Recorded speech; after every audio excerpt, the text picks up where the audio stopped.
Assalamualaikum warahmatullahi wabarakatuh. Bismillahirrahmanirrahim. Alhamdulillahi rabbil alamin. Wassalatu wassalamu ala ashrafil anbiya'i wa imamil mursalin. Sayyidina wa nabiyyina Muhammadin wa ala alihi wa sahbihi ajma'in. Amma ba'du. Subhanaka la ilma lana illa ma 'allamtana innaka antal alimul hakim. Allahumma 'allimna ma yanfa'una wanfa'na bima 'allamtana wa zidna ilma. Nahmaduka Allahumma ala kulli hal wa na'udzu bika min hali ahli nar. Bapak Ibu, saudara-saudari, para peserta ngaji online Kitab Riyadhus Shalihin yang berbahagia. Insya Allah malam hari ini kita akan memasuki hadis yang ke-114, masih pada bab al-hathi 'ala al-izdiyadi minal khairi fi awakhiril umur. Bab anjuran atau motivasi atau dorongan bagi kita untuk senantiasa meningkatkan atau menambah kebaikan kita, wabil khusus di akhir-akhir usia kita. Hadis ke-114 ini kalau dihitung dari bab, maka ini adalah hadis yang ketiga. Qala al-Imam an-Nawawi rahimahullahu ta'ala wa nafa'ana bihi wa bi'ulumihi fid dharain. Al-Imam An-Nawawi berkata, Ats-tsalitsu, hadis yang ketiga.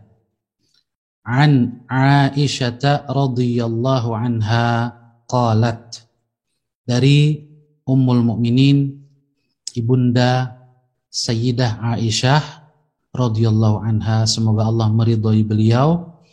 Beliau berkata, Ma shalla Rasulullah sallallahu alaihi wasallam salatan ba'da an nazalat alaihi idza jaa nasrullahi wal fath illa yaqulu fiha subhanaka rabbana wa bihamdika Allahumma ighfirli.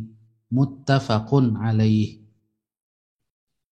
Kata Ibunda Aisyah, Rasulullah sallallahu alaihi wasallam tidaklah melakukan salat setelah turunnya surat Idza jaa nasrullahi wal fath, kecuali di dalam salat itu beliau selalu membaca Subhanaka Rabbana wa bihamdika Allahumma ighfirli.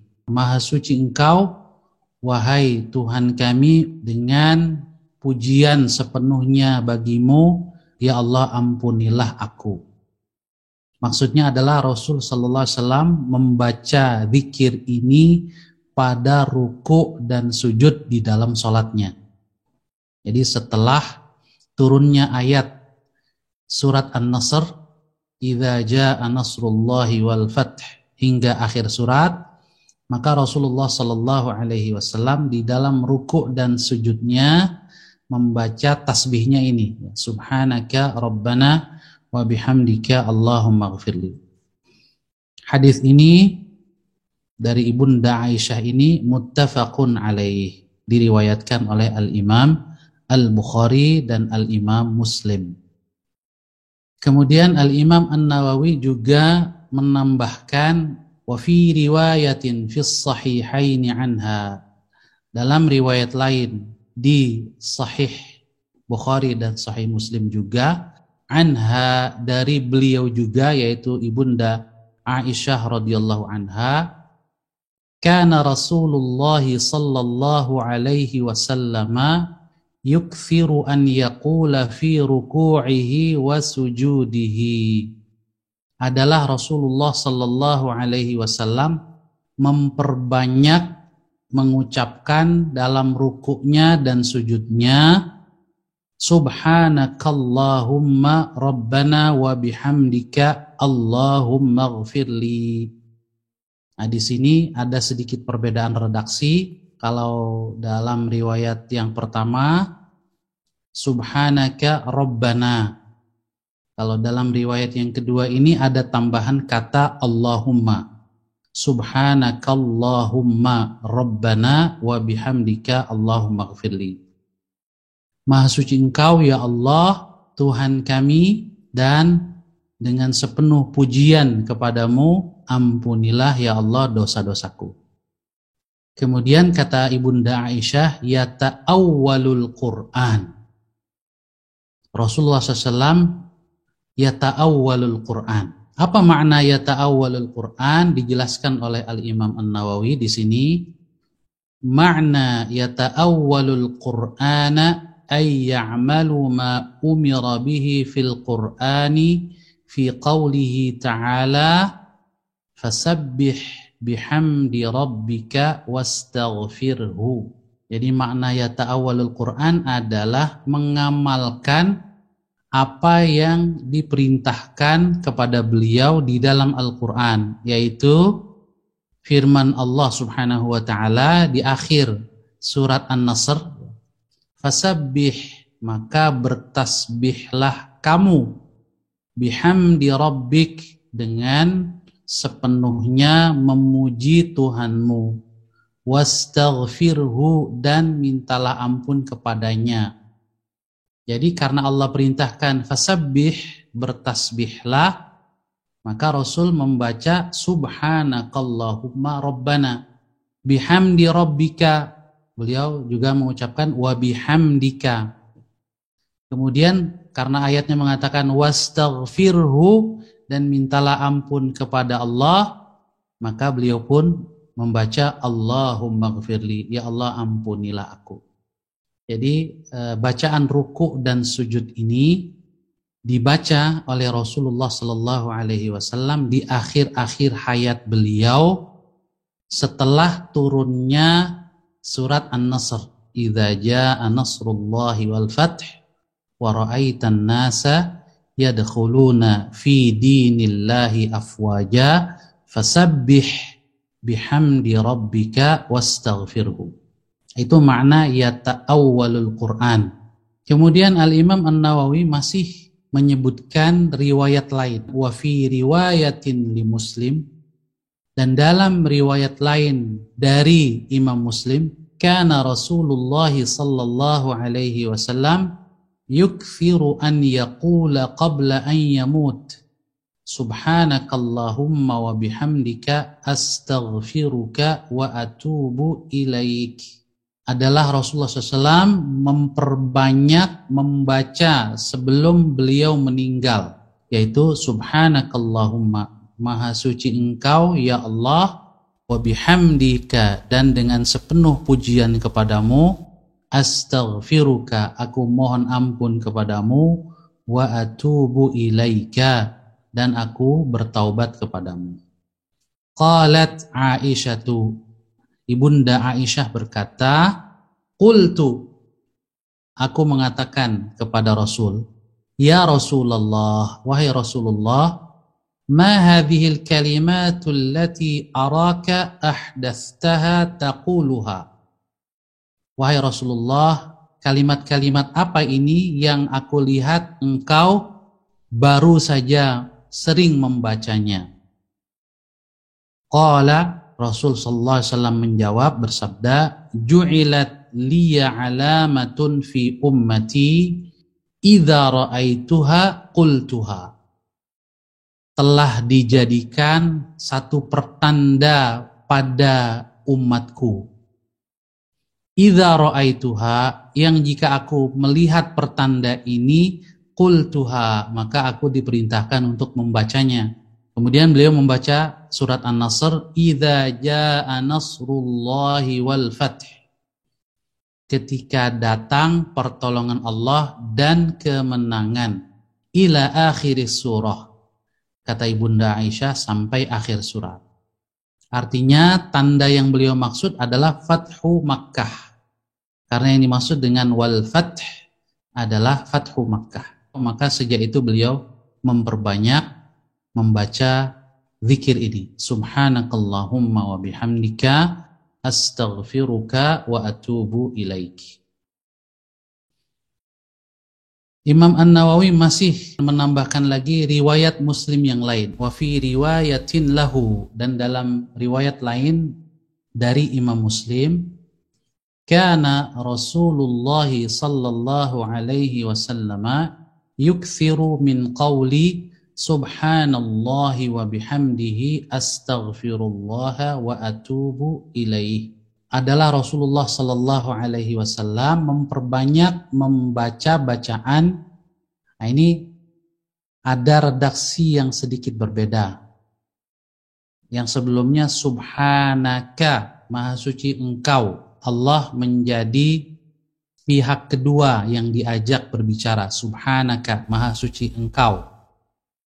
Tapi dalam riwayat ini redaksinya adalah subhanallahi wa bihamdihi, maha suci Allah dan dengan segala pujian baginya. Jadi di sini Allah Subhanahu wa taala menjadi pihak ketiga yang dibicarakan. Subhanallahi wa bihamdihi astaghfirullah wa atubu ilaih. Maha suci Allah dan dengan segala pujian kepadanya, aku mohon ampun kepada Allah dan aku bertaubat kepadanya. Qalat, Ibunda Aisyah berkata, qultu, aku berkata kepada Rasulullah, ya Rasulullah, wahai Rasulullah, araka tukthiru min qawli subhanallahi wa bihamdihi astaghfirullah wa atubu ilaih. Aku melihat engkau memperbanyak membaca subhanallah wa bihamdihi astaghfirullah wa atubu ilaih. Mengapa? Faqal, maka Rasulullah menjawab, akhbarani rabbi, Rabbku, Tuhanku telah memberi kabar kepadaku, anni sa'ara alamatan fi ummati, bahwasanya aku akan melihat pertanda pada umatku. Fa idza ra'aituha, maka jika aku telah melihat tanda itu, aktsartu min qawli subhanallahi wa bihamdihi astaghfirullah wa atubu ilaih. Maka aku memperbanyak ucapan ini, yaitu subhanallah wa bihamdihi astaghfirullah wa atubu ilaih. Faqad ra'aituha, dan aku sungguh telah melihatnya. Kemudian beliau membaca ayat idza jaa nasrullahi wal fath, ketika telah datang pertolongan Allah dan kemenangan. Lalu beliau mengatakan Fathu Makkah. Ini maksud dengan tanda itu adalah Fathu Makkah. Wa ra'aitan nasa yadkhuluna fi dinillahi afwaja fasabbih bihamdi rabbika wastaghfirhu innahu kana tawwaba. Dan jika engkau telah melihat manusia masuk ke dalam agama Allah berbondong-bondong, maka bertasbihlah memuji Tuhanmu dan mohon ampunlah kepadanya, sesungguhnya Dia adalah Maha Penerima Taubat.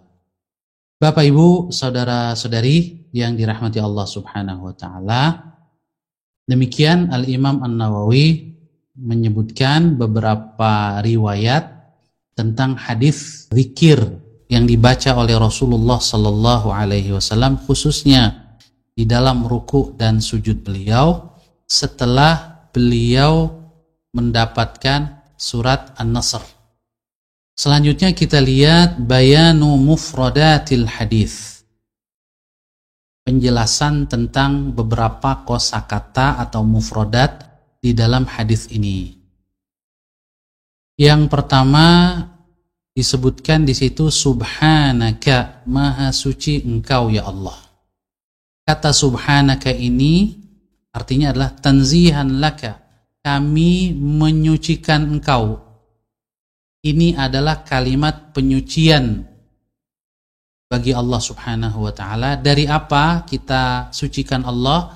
Amma la yaliqu bika min kulli naqsin, dari segala hal yang menjadi kekurangan yang tidak layak bagi Allah Subhanahu wa taala. Maha suci Engkau dari hal-hal yang tidak layak bagimu ya Allah. Esensi tasbih adalah kita menyucikan Allah dari segala kekurangan. Kemudian ungkapan wa bihamdika ay mutalabbisan bihamdika min ajli taufiqika li. Saya atau kami bertasbih menyucikanmu sambil jiwa raga kami diselimuti oleh pujian kepadamu. Mengapa kita patut memuji Allah? Min ajli taufiqika li. Karena Engkau telah memberikan taufik, memberikan bimbingan, terutama bimbingan hati untuk mau tunduk beriman kepadamu ya Allah. Jadi taufik Allah kepada kita membuat kita sudah sepantasnya dan selayaknya selalu memuji Allah Subhanahu wa taala. Kemudian di sini ada tambahan keterangan, tasbih didahulukan daripada tahmid. Apa hikmahnya? Wa quddimat tasbihu 'ala tahmid li'annahu tanzihun 'anil naqais wal hamdu sana'un bi sifatil kamal wat takhliyatu muqaddamatun 'ala tahliyah. Jadi tasbih itu didahulukan daripada tahmid, menyucikan itu didahulukan daripada memuji. Mengapa? Karena menyucikan itu berarti membebaskan, menafikan segala aib dari sifat-sifat Allah. Sedangkan memuji itu adalah menyanjung dengan sifat-sifat kesempurnaan. Nah, dalam banyak hal yang namanya membersihkan itu lebih dahulu daripada menghiasi. Misalnya kalau kita ingin ngurus satu ruangan misalnya, tentu saja yang pertama kali harus kita lakukan adalah membersihkannya dari segala kekotoran, dari segala kotoran. Setelah bersih baru kita isi dengan yang bagus-bagus, kita hiasi. Begitu juga dalam tasbih misalnya kita diajarkan subhanallah walhamdulillah. Ini subhanallah dulu baru alhamdulillah. Menyucikan Allah dulu dari segala sifat-sifat kekurangan baru memuji. Jadi dalam istilah tasawuf atau tazkiyatun nafs atau istilah akhlak, dalam membina diri juga gitu. Bersihkan hati kita dari penyakit-penyakit hati, baru kemudian hiasi hati kita dengan sifat-sifat mulia. Jadi takhliyah muqaddamatun, membersihkan didahulukan, alat tahliyah daripada menghiasi atau memuji. Kemudian juga di dalam hadis-hadis tadi yang disebutkan riwayatnya oleh Al-Imam An-Nawawi, di antara yang Rasul baca adalah Allahumma ghfirli, ya Allah ampunilah aku. Fi haqqil anbiya, dalam konteks para nabi dan para rasul alaihi wassalatu wassalam, yang dimaksud dengan permintaan ampun yang dimohonkan oleh para nabi dan para rasul itu bukan dosa. Apalagi Nabi kita Muhammad sallallahu alaihi wasallam. Kenapa? Karena para nabi itu ma'sum, terjaga dari dosa. Jadi yang mereka mohonkan ampun kepada Allah itu adalah hal-hal yang dalam tanda kutip kurang, ditinjau dari kedudukan mereka yang tinggi, yang sangat mulia. Jadi karena saking mulianya, sesuatu yang bagi kita biasa-biasa saja, bahkan mungkin menurut kita adalah kebaikan, bagi para nabi dan para rasul karena saking tinggi makom mereka di sisi Allah, itu adalah kekurangan. Seperti ungkapan hasanatul abrar sayyiatul muqarrabin. Bisa jadi kebaikan orang soleh yang biasa-biasa saja bagi orang-orang muqarrabin, orang-orang yang sangat dekat kedudukannya dengan Allah, itu satu keburukan atau kekurangan.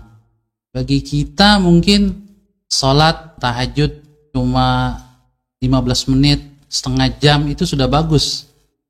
Tapi bagi seorang nabi itu kekurangan. Dia harus lebih. Jadi hal-hal seperti itu yang itu pun jarang terjadi pada seorang nabi, itulah yang mereka mintakan ampun.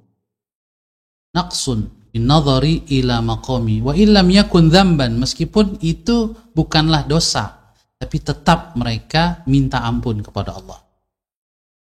Idzil anbiya'u ma'sumuna minadz-dzambi mutlaqan kama taqaddam.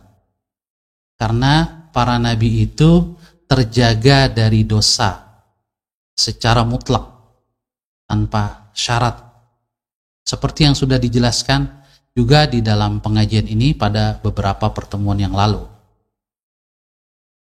Kemudian juga di dalam zikir itu ada ungkapan astaghfiruka wa atubu ilaika. Aku mohon ampun kepadamu dan bertaubat kepadamu. Wa fi jam'ihi bainal istighfari wat taubati ihtiyatun. Rasulullah SAW membaca istighfar sekaligus taubat, ya, astaghfiruka wa atubu ilaik. Jadi menggabungkan dua-duanya, istighfar dan taubat. Ini merupakan bentuk ihtiyat, jaga-jaga, lebih safe. Mengapa? Karena kan perintah di dalam ayat di surat An-Nasr itu wastaghfirhu. Meskipun perintahnya hanya wastaghfirhu, mohonlah ampunan kepadanya, kepada Allah. Meskipun perintahnya hanya istighfar, tetapi untuk jaga-jaga, ya, lebih safe, beliau menambahkan wa atubu ilaih. Li'anna al-istighfara muhtamilun di kulli minal ma'nayain. Karena perintah wastaghfirhu itu punya dua kemungkinan. Bisa maknanya adalah minta ampun, bisa maknanya adalah bertaubat. Maka Rasul menggabungkan kata astaghfiruka wa atubu ilaik. Juga kata wa atubu ilaik ini dapat diambil dari ujung ayat terakhir atau ujung surat An-Nasr ini, di mana Allah berfirman innahu kana tawwaba.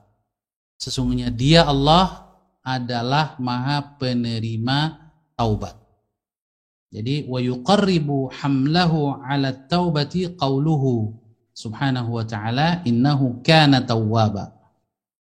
Jadi perintah wastaghfirhu itu juga kuat mengandung perintah untuk taubat sekaligus. Mengapa? Karena ujung suratnya mengatakan innahu kana tawwaba. Sesungguhnya dia Allah subhanahu wa ta'ala adalah maha penerima taubat. Jadi sekaligus Rasul ketika yata'awwalul Quran, mengamalkan perintah Al-Quran ini, beliau menggabungkan antara wastaghfirhu dengan astaghfiruka dan innahu kana tawwaba, beliau wujudkan dengan kalimat atau ungkapan wa atubu ilaik. Bapak Ibu saudara-saudari yang dirahmati Allah subhanahu wa ta'ala, selanjutnya kita lihat fawaidul hadis, faidah hadis ini. Yang pertama, mazidu istighfarir Rasul sallallahu alaihi wasallam wa tadarru'ihi wa iqbalihi 'ala Allah taala. Bagaimana hadis ini menggambarkan Rasulullah sallallahu alaihi wasallam yang semakin menambah istighfarnya, semakin menambah tadarru'nya, ketundukannya, kerendahan hatinya di hadapan Allah. Wa iqbalihi 'ala Allah, juga semakin menambah iqbal, mendekat, semakin antusias mendekat kepada Allah subhanahu wa ta'ala. Beliau sendiri sudah sering istighfar. Beliau juga sudah senantiasa tunduk, antusias untuk menghadap Allah untuk bertemu dengan Allah Subhanahu wa taala. Tapi menjelang wafat beliau semakin meningkatkan hal-hal seperti ini. Oleh karena itu Al-Imam An-Nawawi memasukkan hadis ini ke dalam bab ini, yaitu bab menambah kebaikan khususnya di akhir-akhir usia kita, atau ketika kita merasa bahwa usia kita sudah tidak lama lagi, mungkin karena sakit, karena berbagai hal. Jadi ini keteladanan yang ditunjukkan oleh Rasulullah Sallallahu Alaihi Wasallam, bahwa beliau adalah orang yang semakin mendekati ajal semakin baik pendekatannya kepada Allah Subhanahu wa ta'ala, semakin baik syukurnya kepada Allah Subhanahu wa ta'ala, sehingga memang beliau wafat dalam keadaan kondisi terbaik, husnul khatimah. Yang kedua, hadis ini menunjukkan asyukru lillahi ta'ala inda husulin ni'am, bersyukur kepada Allah Subhanahu wa ta'ala ketika memperoleh kenikmatan. Rasul bersyukur dengan semakin mendekatkan diri kepada Allah, semakin mohon ampun, semakin banyak bertasbih, semakin banyak beribadah ketika telah dianugerahkan kepada beliau dan umatnya nikmat yang besar, yaitu Fathu Makkah. Perjuangan beliau dimenangkan oleh Allah Subhanahu wa ta'ala. Jadi justru beliau mengajarkan kepada kita nikmat yang Allah berikan seharusnya membuat kita semakin tunduk kepada Allah, bukan malah menjauhkan kita dari Allah Subhanahu wa ta'ala. Yang ketiga, istihbabul istighfari wad da'awati iqtidaan bir rasuli sallallahu alaihi wasallam. Dianjurkannya dengan sangat, disukai dengan sangat kita untuk istighfar dan berdoa dengan berbagai doa dan berbagai zikir, iqtidaan bir rasuli sallallahu alaihi wasallam, dalam rangka kita meneladani Rasulullah sallallahu alaihi wasallam, sebab beliau yang tidak berdosa saja begitu banyak istighfarnya, begitu banyak memuji Allah Subhanahu wa ta'ala.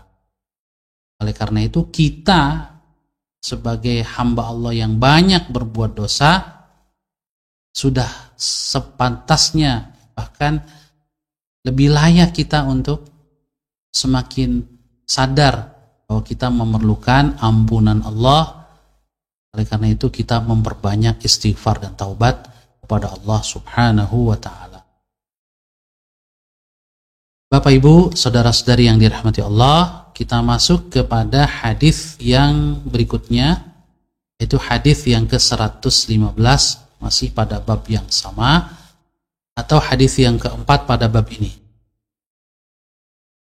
Ar-Rabi'u, hadis yang keempat, an Anasin radhiyallahu anhu qala, dari Anas bin Malik, semoga Allah meridhoinya, beliau berkata, innallaha azza wa jalla taba'al wahya ala rasulillahi sallallahu alaihi wasallam qabla wafatihi hatta tuwuffiya akthara ma kana al-wahyu, muttafaqun alaih.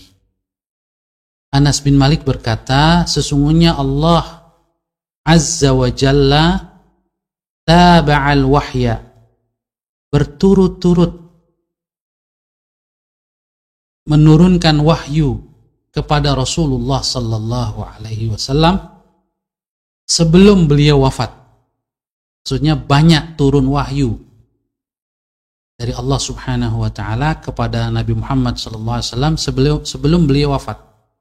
Hatta tuwuffiya aktsara ma kana al-wahyu, sehingga beliau wafat dalam keadaan sebelumnya wahyu itu begitu banyak turun kepada beliau. Hadis ini, riwayat ini diriwayatkan oleh Al-Imam Al-Bukhari dan Al-Imam Muslim. Ada, saya tambahkan keterangan ini dari saya yang bertanda bintang itu.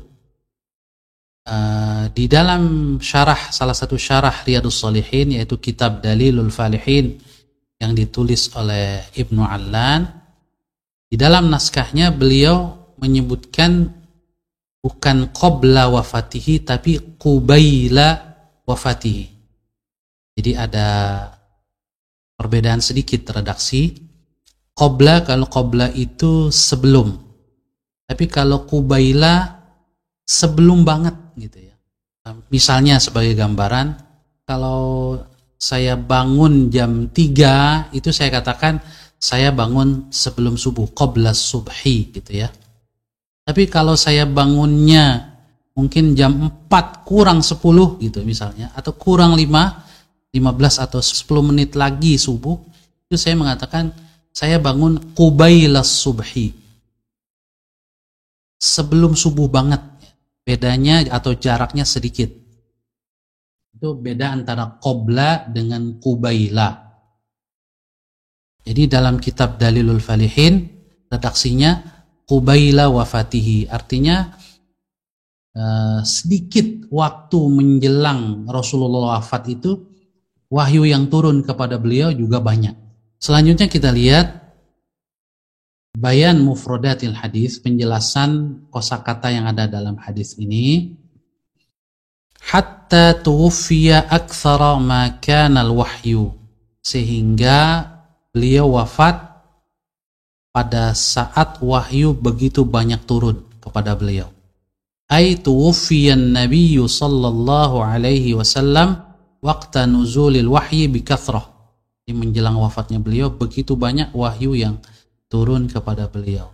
Ini juga satu anugerah dari Allah Subhanahu wa taala kepada beliau secara pribadi, bahwasanya turunnya wahyu itu kan satu rahmat, satu kebaikan. Jadi Allah ingin memberikan banyak kebaikan kepada Nabi kita Muhammad sallallahu alaihi wasallam di akhir-akhir usianya. Menunjukkan bahwa beliau adalah memang nabi yang terpilih dan terbaik, sehingga akhir usianya lebih baik daripada usia-usia sebelumnya. Usia beliau sudah penuh keberkahan, tetapi di akhir usianya Allah penuhi keberkahan itu dengan limpahan yang begitu banyak berupa diturunkannya wahyu kepada Rasulullah sallallahu alaihi wasallam. Selanjutnya kita lihat fawaidul hadis. Faidah hadis ini, takamulu nuzulil wahyi qabla wafatihi sallallahu alaihi wasallam. Yang pertama, disempurnakannya wahyu Al-Quran ini, turunnya wahyu Al-Quran ini sebelum wafatnya Rasulullah sallallahu alaihi wasallam. Jadi kesempurnaan ajaran Islam dengan Al-Qurannya Allah sempurnakan sebelum Rasul wafat. Dan banyak ayat-ayat Quran yang turun menjelang wafatnya Rasul. Di antaranya mungkin ayat yang sebagian kita mungkin sudah hafal, al-yauma akmaltu lakum dinakum wa atmamtu alaikum ni'mati wa raditu lakumul islam dina. Ini potongan ayat di surat Al-Maidah ayat 3. Ini turun juga di akhir-akhir kehidupan Rasulullah sallallahu alaihi wasallam. Diriwayatkan ayat ini turun pada Haji Wada. Dan antara Haji Wada, haji perpisahan, dengan wafatnya Rasul itu kurang lebih 3 bulan jaraknya. Yang kedua, faedah hadis ini, kathratu nuzulil wahyi fi akhiri hayatihi sallallahu alaihi wasallam alamatu dunuwil ajali wal qurbi minallahi ta'ala.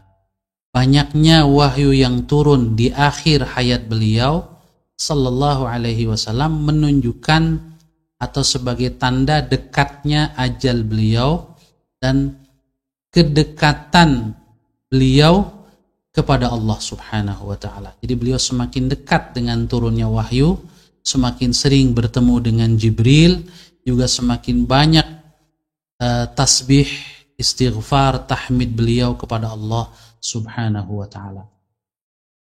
Yang ketiga, qaulu Anas Anas bin Malik ketika mengisahkan peristiwa ini, banyaknya wahyu yang turun kepada Rasulullah sallallahu alaihi wasallam, menggunakan redaksi ala Rasulillah. Kita lihat kembali redaksi lengkapnya ya. Di mana beliau mengatakan innallaha azza wa jalla, sesungguhnya Allah azza wa jalla taba'al wahya ala Rasulillah, menurunkan berturut-turut wahyu kepada Rasul Allah. Di sini pada kata ala Rasulillah, kata Allah disebutkan lagi. Sebetulnya beliau bisa mengatakan innallaha azza wa jalla taba'al wahya ala rasulihi sallallahu alaihi wasallam. Sesungguhnya Allah menurunkan berturut-turut wahyu kepada Rasulnya. Cukup dengan kata ganti ya. Karena kata Allah sudah disebutkan sebelumnya, innallaha. Jadi ketika menyebut Rasul, beliau cukup sebetulnya mengatakan Rasulihi, kepada Rasulnya. Tapi Anas bin Malik tetap menyebut Rasulillah. Di dalam kitab Dalilul Falihin disebutkan salah satu hikmahnya, fihil idhar fi maqamil idmar, di mana Anas bin Malik lebih suka menyebutkan lafzul jalalah, kata Allah itu secara jelas. Padahal beliau bisa idmar, bisa menggunakan kata ganti, dhamir. Apa hikmahnya? Isyaratun ila kamali tashrifi lahu. Ini mengisyaratkan bahwa para sahabat Rasul, termasuk Anas bin Malik, itu amat sangat ingin sempurna memuliakan Allah subhanahu wa ta'ala. Wa tabarrukan bidzikri ismihi, dan amat sangat ingin tabarruk, mengambil berkah dengan menyebut nama Allah. Juga yang ketiga, wa taladzzudzan bihi, dan merasakan kelezatan menyebut kata Allah. Jadi seseorang yang mencintai Allah, dia akan sangat menikmati berzikir, menyebut nama Allah subhanahu wa ta'ala. Begitulah para ulama bagaimana menyimpulkan satu ungkapan dari Nabi atau sahabat dengan hikmah yang dalam. Jadi bagaimana para sahabat itu memuliakan, mengagungkan Allah, juga selalu tabarruk, mengambil barokah dengan menyebut nama Allah. Juga bukan hanya itu, keimanan mereka kepada Allah, kekhusyuan mereka dalam zikrullah membuat mereka merasakan kelezatan menyebut nama Allah, kelezatan berzikir, menyebut nama Allah subhanahu wa ta'ala. Selanjutnya yang terakhir pada malam hari ini, kita lihat hadis yang ke-116, sekaligus juga ini hadis terakhir pada bab ini, atau hadis yang ke-5. Al-khamis, hadis ke-5. An Jabirin radhiyallahu anhu qala qala Rasulullah sallallahu alaihi wasallam yub'atsu kullu 'abdin 'ala ma mata 'alaihi. Dari Jabir bin Abdullah radhiyallahu anhu, beliau berkata, telah bersabda Rasulullah sallallahu alaihi wasallam, yub'atsu kullu 'abdin 'ala ma mata 'alaihi. Setiap hamba akan dibangkitkan dalam keadaan atau seperti keadaan ketika dia meninggal. Rawahu Muslim. Hadis ini diriwayatkan oleh Al-Imam Muslim. Kita lihat penjelasan kosakata dalam hadis ini, bayanu mufradatil hadis. Kullu abdin, setiap hamba. Maknanya adalah ay kullu mukallafin, seluruh orang yang diwajibkan untuk menyembah Allah, untuk beribadah kepada Allah. Jadi meskipun kata abdin ini secara bahasa maknanya adalah hamba laki-laki, tapi maksudnya adalah hamba perempuan juga masuk. Makanya di sini maknanya adalah kullu mukallaf, semua yang wajib beribadah, baik rajulan kana aw imra'atan, laki-laki atau perempuan. Begitulah dalam bahasa Arab kalau disebut misalnya kullu muslimin, misalnya hadis talabul ilmi faridatun ala kulli muslimin, wajib menuntut ilmu bagi setiap muslim, itu maksudnya adalah muslimah masuk, include, bukan berarti yang laki-laki saja. Meskipun tidak disebutkan wa muslimatin, juga di dalam hadis ini kullu abdin, tidak disebut kullu abdin wa amatin, setiap hamba laki-laki dan hamba perempuan, enggak. Tapi cukup kullu abdin, maksudnya adalah laki-laki dan perempuan. Ala ma mata alaih, akan dibangkitkan nanti semua hamba Allah itu sesuai dengan keadaan meninggalnya seperti apa. Ay alal halati allati mata alaih, dalam keadaan dia meninggalnya seperti apa, seperti itulah dia dibangkitkan.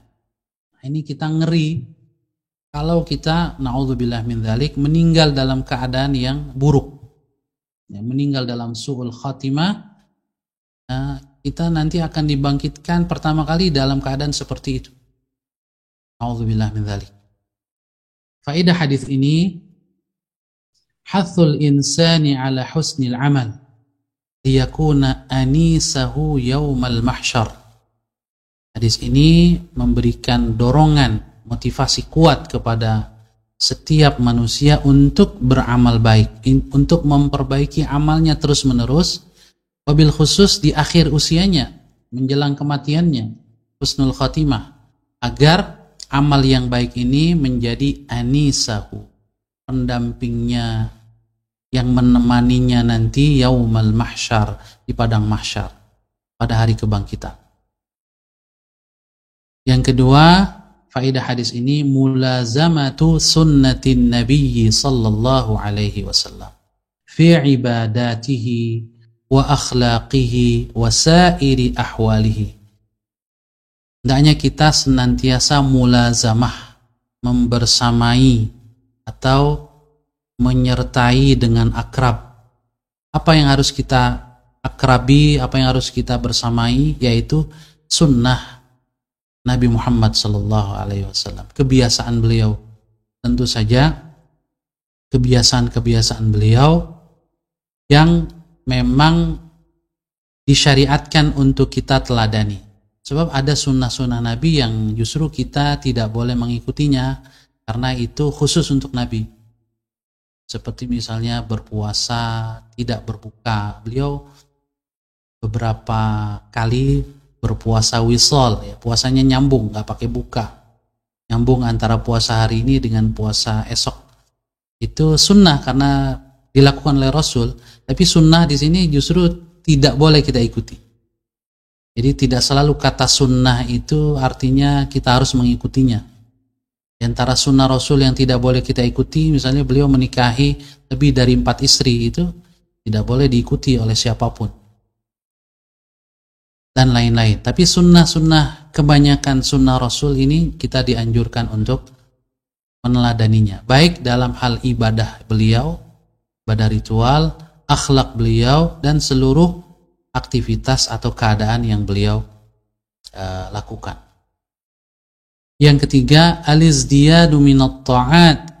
Hadis ini menganjurkan kita untuk selalu menambah ketaatan fi sairil awqat, dalam segala waktu kita, segala rentang usia kita. Wabil khusus setelah baligh tentu saja, lihtimali qurbil maut, karena seluruh waktu-waktu kita itu, baik ketika kita masih muda, sudah setengah tua atau sudah tua, seluruh waktu itu karena kita nggak tahu mati kita kapan, ya mati itu dekat hakikatnya. Kemungkinan kematian kita itu dekat. Apalagi di sini dikatakan wa alal khusus, apalagi khususnya fi halatil kibari wal marad. Memang betul-betul kita sudah tua, usianya sudah senja. sudah di atas 40, di atas 50, apalagi di atas 60. Wal marad, atau masih muda tapi sudah sakit-sakitan, apalagi sudah tua sekaligus sakit-sakitan. Maka sudah selayaknya kita menambah ketaatan kita kepada Allah Subhanahu wa taala agar kita meninggal dalam keadaan husnul khotimah, sehingga kita juga dibangkitkan oleh Allah Subhanahu wa taala dengan posisi ya pertemuan yang baik, ya, sesuai dengan amal yang kita lakukan. Wallahu a'lam bis-shawab. Subhanakallahumma wa bihamdika asyhadu an la ilaha illa anta astaghfiruka wa atubu ilaik. Saya Ahmad Sahal Hasan, mohon maaf atas segala kekeliruan, kesalahan, dan sekaligus diri. Billahi taufiq wal hidayah. Wassalamualaikum warahmatullahi wabarakatuh. Waalaikumsalam warahmatullahi wabarakatuh. Ustaz. Terima kasih Ustaz. Pamit.